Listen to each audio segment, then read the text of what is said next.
Europeans and all newcomers have been invited into the treaty in spirit of peace and friendship and respect.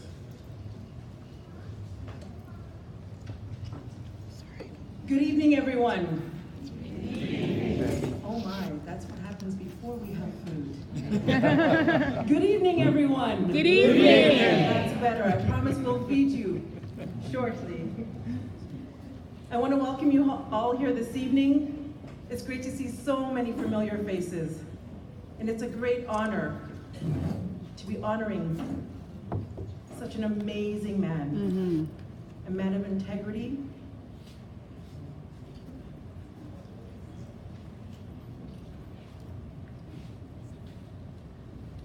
a man of values, and a man that we know that we love dearly.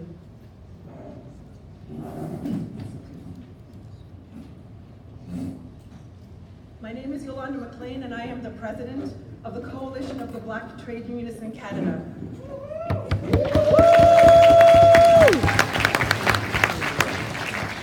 And my name is Mark Brown. I am the co-chair of the Equity Committee for the Toronto and York Region Labour Council and an executive board member of the Coalition of Black Trade Unionists as well.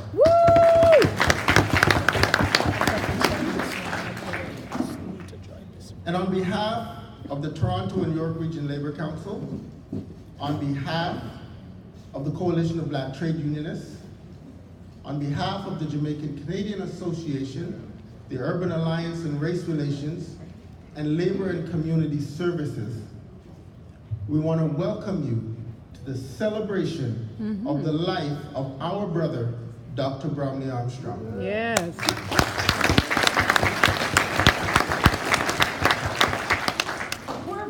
Of the Coalition of Black Trade Unionists is to seek to fulfill the dream of Black trade unionists across this country, both lived and deceased, who throughout our labor history in Canada have courageously struggled to build a national movement that brings our collective strength and varied talents to bear in an unending effort to achieve economic, political, and social justice for all.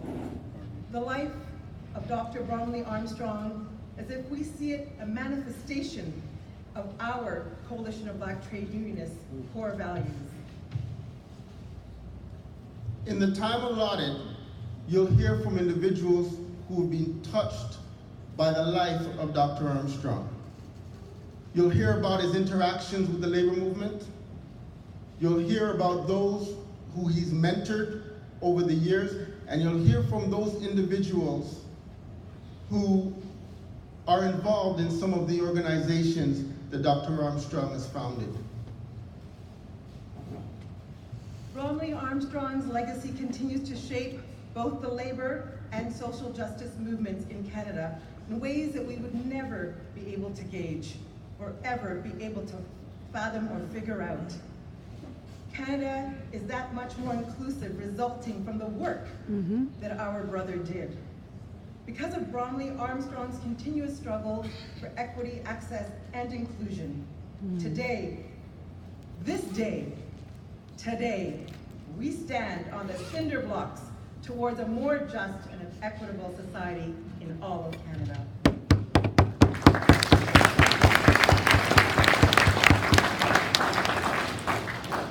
Without further ado, we want to bring up our first speaker of the evening.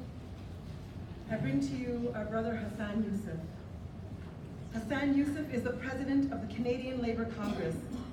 He is currently in his second term as a president, being the first elected to the position in May of 2014, becoming the first person of color to lead Canada's union movement.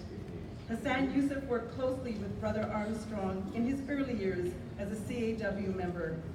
You were young then. You had lots of hair on your head. Here to bring tribute on behalf of the Canadian Labour Congress, please welcome President Hassan Youssef.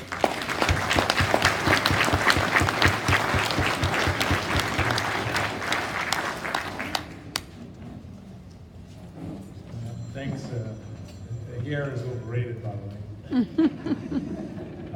First, I want to join with everybody that's here tonight to say what an honor it is to be with you. I want to thank the Labour Council, of course, but more importantly, I also want to thank the organizing committee that made it possible for all of us to be here tonight to celebrate the life not only of a comrade, but a friend, a mentor, a leader, a community activist, and a guy who I came to love and appreciate for his no-nonsense approach to try and change the reality of life of working people.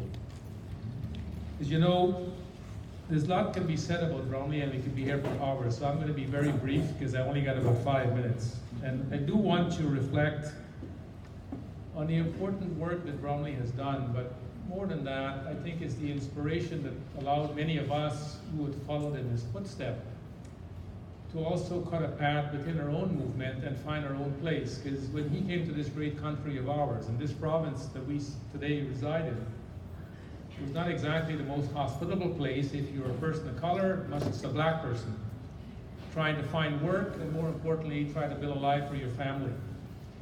And I think it's been really documented about the things that Bromley was involved with. I got to know him, of course, because he was a former UAW member, Local 439, he worked at Massey Ferguson. And Bromley was a good friend of Dennis McDermott, who was a good friend of mine. And I got to learn many stories from the two of them in regard to the things that we take today for granted in this great province of ours. As you know, if you were black or a person of color, if you went to a bar back in those days when they were trying to pioneer what changes needed to happen, you weren't given a seat or you couldn't even have a drink. Or if you tried to rent an apartment, you weren't even told that they weren't going to rent you because of your skin color, but they did rent you because of your skin color. And what they did, that historical work, or trying to get a golf membership on a golf course, which you weren't allowed to play in because you were not the right skin color. They document all of this, and the result, of course, is we're living that legacy. The Human Rights Commission came as a result of that, and the Ontario government, of course, made many changes in the province to make it much more legal for people not to face discrimination. But the reality is, as Bromley know firsthand, that yes, you can change the laws, but it doesn't mean people's attitude change. And I think his lifelong work was about how do we build continuous effort in the community to ensure the things that matters, to give people an opportunity so they can actually build a life for themselves will continue to happen. Up until his death, he inspired so many young people. I am fortunate to receive the Bromley Armstrong Award. And every time he showed up someplace, it was like a grandfather meeting all his grandkids. Because everybody will simply want to be with him, to talk to him, to touch him, and of course to endure some of his great history of work that he did in this great province of ours. But Bromley also made it possible. I came to this country in the 70s. He worked to change the immigration law so people like me could get into Canada, because prior to that, of course, the laws was not favorable to people of color coming from undeveloped countries or trying to seek an opportunity to come to Canada to build a better life. The leadership that he's provided, I think, is going to be a legacy to what he represented to this great country of ours. But he also learned as a trade unionist, remember telling me the story how he became a shop steward, complaining about what he didn't like in his workplace, and them telling him at the union office, well, if you don't like it, you can do something about it, Bromley. He became a shop steward. I remember similarly like him, I was complaining about what I didn't like in my workplace, and somebody says, you can do something about that, you need to get involved, stop whining. I didn't stop whining, but I did get involved. But I want to say to all of us that is here today, and I take this with me almost every day in the work that I do on behalf of the labor movement. When I came to this country as a young teenager, I never thought I would live long enough to become the president of the Labour Congress. And the reality is, I remember when I won, Bromley said something which is very dear to me. He said, I'm glad I lived long enough to see you becoming the president of CLC.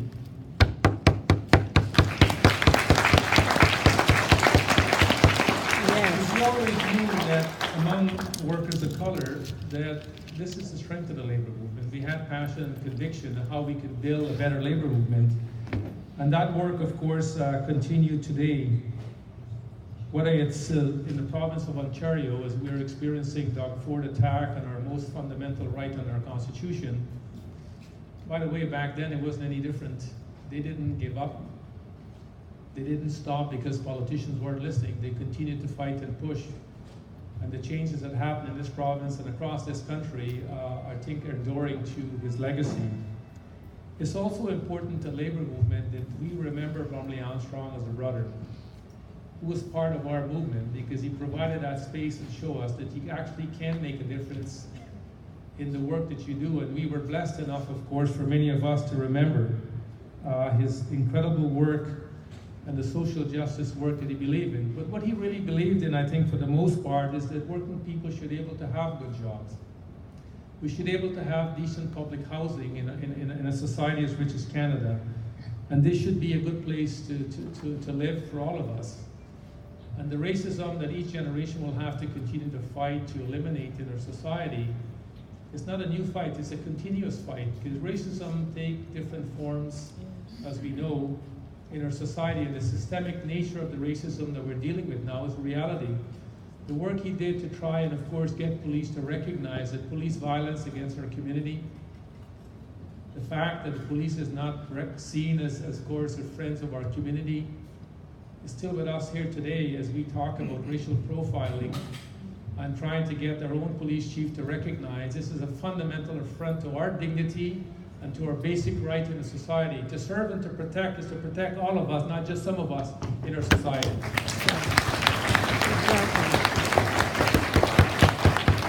So let me conclude, sisters and brothers. We're here to celebrate and to remember a legend in our movement. That many of us who are fortunate today to be in the labor movement, we stand on his shoulders. I take, of course, his hard work and his commitment to social justice to heart in the work I do today on behalf of the labor movement. I hope by the time I leave the Canadian Labour Congress, one of the things I've been able to do, of course, is to remind myself that what Bromley Armstrong tried to do and continue to build is something I'm contributing in a small way in the work I do as the president of the Canadian Labour Congress and our 3.3 million members. I know I'm a better person because of Bromley and his mentorship. I'm a better father because of his wisdom. And I think I'm a better leader because of the things he taught me for the many years. I've endured his friendship and had the opportunity to share many things with him, including food and conversation. On behalf, I want to say to the family, thank you so much for lending him to us for all the years that he's away from his family. He made a lasting change in our lives, and fundamentally you need to know he made a lasting legacy in this country because he was able to make it possible for people for me to come here and able to do what I'm doing here today. So thank you kindly for all you've been able to do to lend us for him to be part of this great movement. Thank you kindly.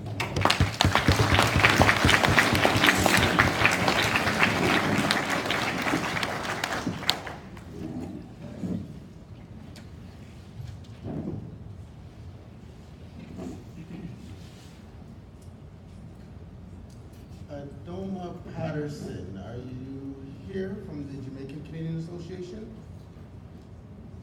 Okay. Okay, all right, so we'll go to the next speaker. Our next speaker is Nigel Barif. Nigel Barif is a community organizer and an elementary teacher with the Toronto District School Board in Rexdale. Nigel is, among other things, a board member of the Rexdale Community Legal Clinic and the board chair of the Urban Alliance on Race Relations. Dr. Bromley Armstrong is one of the Urban Alliance on Race Relations founding members. Dr. Armstrong works tirelessly to challenge injustice and access affecting change across Canada, and the Urban Alliance of Race Relations has an honor of being one of the tools in Dr. Arm's toolbox.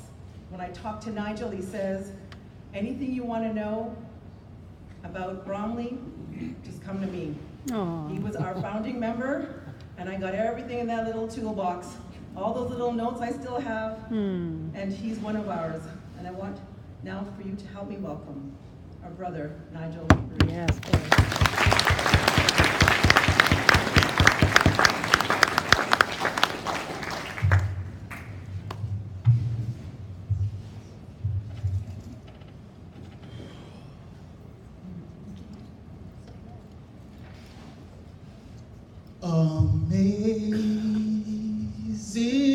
grace, how sweet the sound that saved a wretch like me.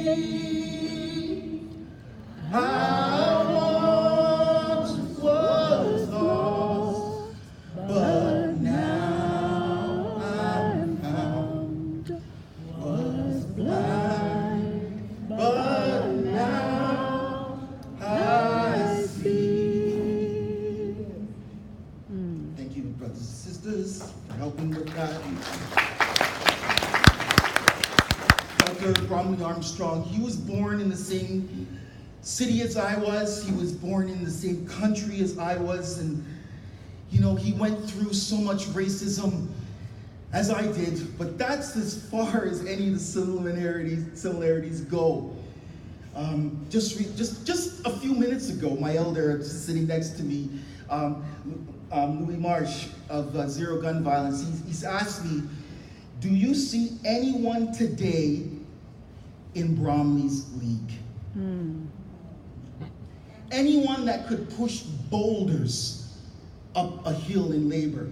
Anyone that could change justice in our country like Bromley Armstrong did? I mean, you and I both know the easy answer to that is no. In 1995, Bromley Armstrong, along with 7 concerned citizens, met in a small restaurant to discuss an issue that was of grave concern to them, namely the increasing frequency of hate-motivated violence against African and South Asian Canadians in Toronto streets, subways, and shopping plazas. Galvanized by their convictions, this group, made up of Sam Fox from the Metro Labour Council, Wilson Head, Marvin Novick, Anna Parker from the Social Planning Toronto, Ben Kavitz of the Canadian Jewish Congress, and Terry Mahar, recognized the need for partnership with law enforcement and government to prevent these incidences.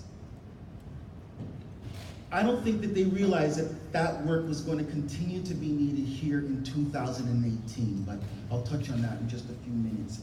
Just on a personal note, it was also the work of Dr. Bromley with the group Negro Citizens Association.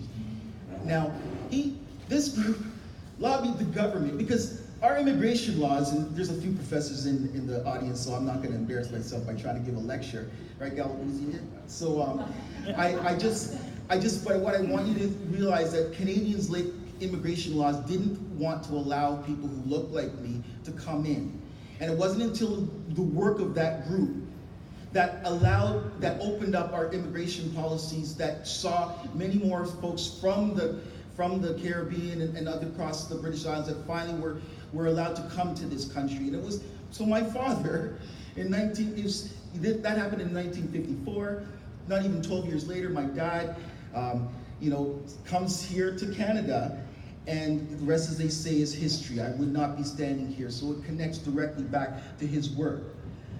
I'd also like to, I think there's, the board now continues. We're a volunteer board. We're trying to build on the legacy of Dr. Armstrong. Just this week, we partnered with the United People's Jewish Order and the Eastminster United Church to organize, along with many of wonderful community members in the Danforth, because a group of people who are just bent on hate, I'm not going to name them, right? But just bent on hate. They hate everybody. They hate Black people, they hate Jewish people, they hate our LGBTQ community, not for anything that we've done, but just because of who we are. So we sent out this call to the community, and 100 and so community members, it was over by these hate groups were calling a rally right in front, they were going to do it right at the Danforth Memorial to somehow try to connect that horrible incident to our Muslim brothers and sisters. And so when we put out this call, we had hundreds of the members from the community who came, and we just held space, and we talked to each other, and we sang songs, and it was our love that came together that made them have to leave, and that's what happened. But they're not gonna go away. They're gonna continue to come back, and we have to be ready for them.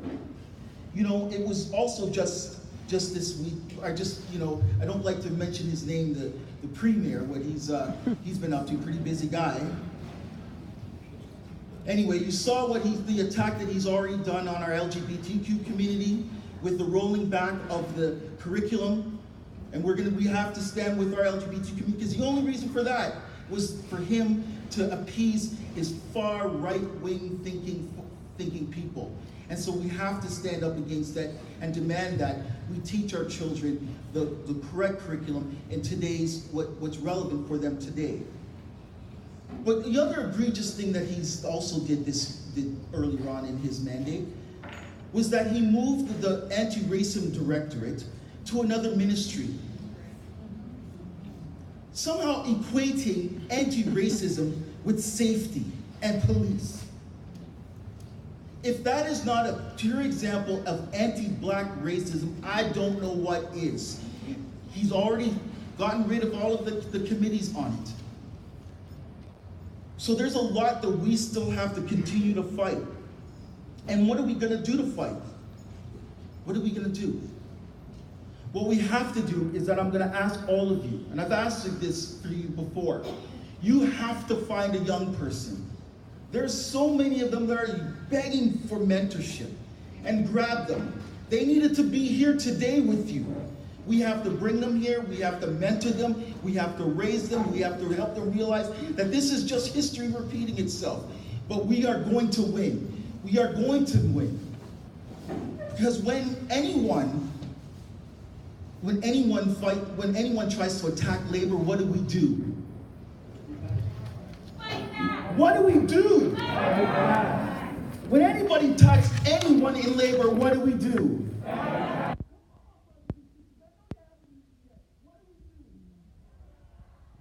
Stand up and we fight back. One love. Thank you.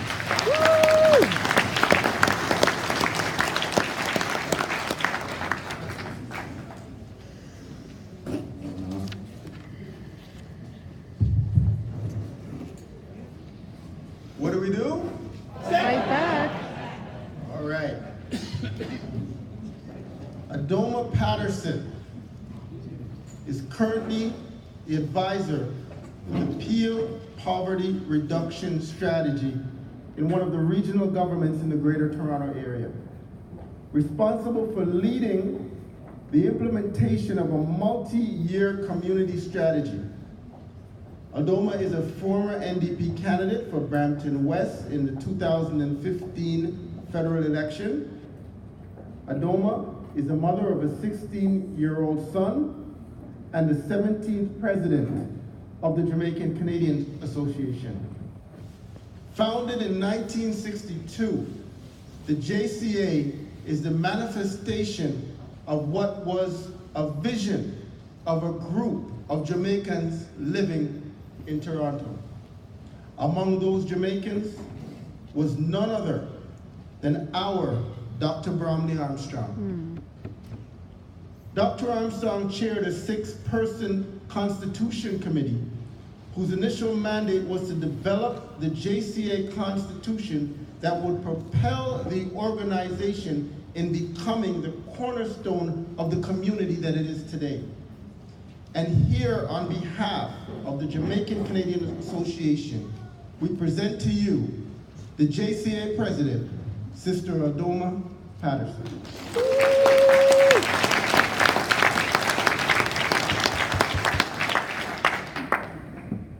Good evening, everyone.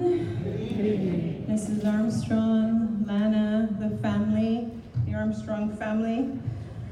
Good evening, and thank you for the honor of speaking on behalf of the JCA and the past presidents in particular. I'm pleased and honored to be able to bring some remarks on behalf of the organization. I just want to begin by first acknowledging all of the JCA faces. If you could just raise your hand. All of those who are here on behalf of the organization. Bromley. When we got the news that Bromley had passed, I started to reflect on how I met Bromley.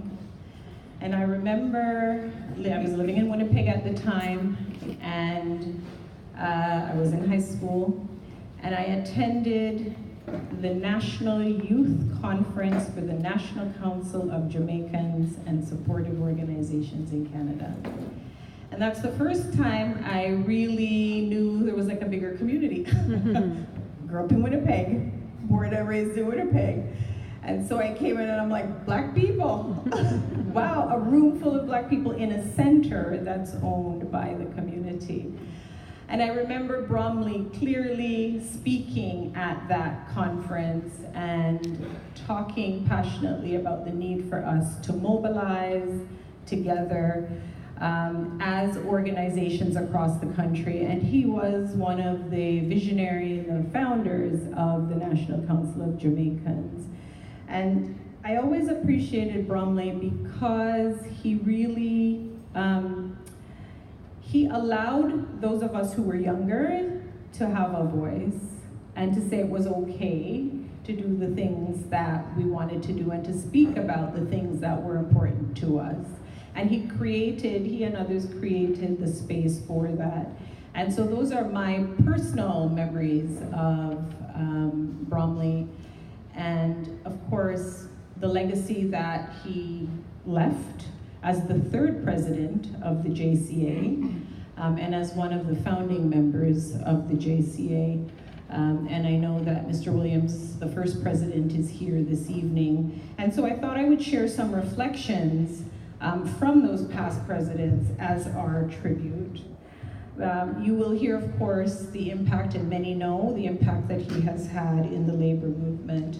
So in addition to being a founding member of the JCA and the National Council of Jamaicans, he was also very involved with the Black Business and Professional Association, the Canadian Ethnocultural Council, the Project for the Advancement of Childhood Education, now called PACE Canada, and numerous other organizations. And it really speaks to Bromley's vision, his passion about organizing, regardless of the lens in which he viewed. He thought there was a space for the Jamaican community and the Black community to be able to come together and lend their voice and speak about very important issues. The National Council held national conferences on educating Black children, the justice system, and this was in the 90s, really, when that work started. And much of the work and the thinking and the policy development that he and others really embedded and thought about is work that we have continued to build on today. Bromley, when we took the opportunity to do some reflection, and Dr. Vincent Conville, Mr. Roy Williams, Valerie Steele, Maya Bailey, Herman Stewart, Audrey Campbell, and Barry Koch, all past presidents, provided some context in terms of their relationship. And I think one of the common themes that we heard from all of the past presidents is that Bromley was a visionary, that he consistently throughout his life stood for things that matter, was willing to speak out regardless of what the issue is, and continued to fight. And all of these past presidents spoke highly of Bromley, talked about their relationship with him. He was the chief architect, as has been mentioned. Actually, he was the chief architect of the advocacy role for JCA. Mr. Armstrong was dauntless and dogged in fighting against racism, discrimination, injustice, and equality in all its forms. JCA houses the Marcus Garvey Chair, the chair that was in the UNIA building.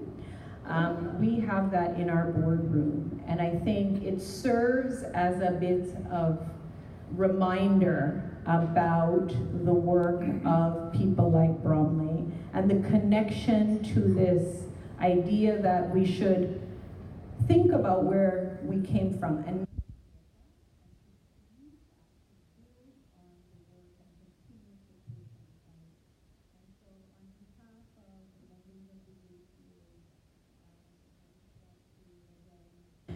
recognize both at the JC and in the wider community. And his picture is, if you've never been to 995 Arrow Road, Bromley's portrait is there in our hallway along with the other presidents. And as we engage international students and a whole new generation, Bromley's books, his work, and the things that he did, we're working really hard to make sure that that story is told. So thank you.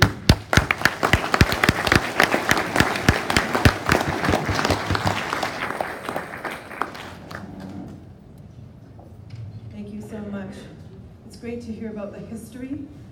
For some of you that know him, but you've learned a new piece this evening. Some tools in a toolbox, founding member of so many organizations. We continue to honor him tonight.